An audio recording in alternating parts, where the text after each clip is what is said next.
যে সময় ৩ থেকে ৭ বছরের শিশু মেয়েরাও ধর্ষণ থেকে নিরাপদ না, সেই সময় দ্বারাও আমরা নিজেদেরকে শ্রেষ্ঠ জাতি হিসাবে দাবি করি।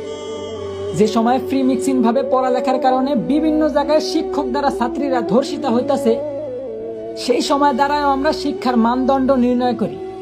একদিকে দেশের মান্যগণ্য লোকেরা দেশের গরিবদের দিকে না তাকিয়ে বিলাসিতায় দিন কাটাইতেছে, ঠিক সেই সময় আমরা নির্লজ্জের মতো আবার দেশের রেমিটেন্স যোদ্ধা প্রবাসীদের নিয়ে সমালোচনা করি।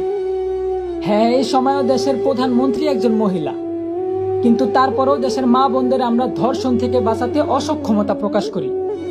বলি মুসলিম দেশে বিধর্মীরা হত্যাকাণ্ড চালায়, তার কোনো বিচার নাই। সংখ্যায় বেশি আর দেশটা মুসলমানদের হওয়া সত্ত্বেও প্রতিবাদ করার মতো কেউ নাই। আসলে আমি মনে করি কি ভাই, আমাদের দেশে ইসলামের পক্ষে সঠিক বিচারই নাই।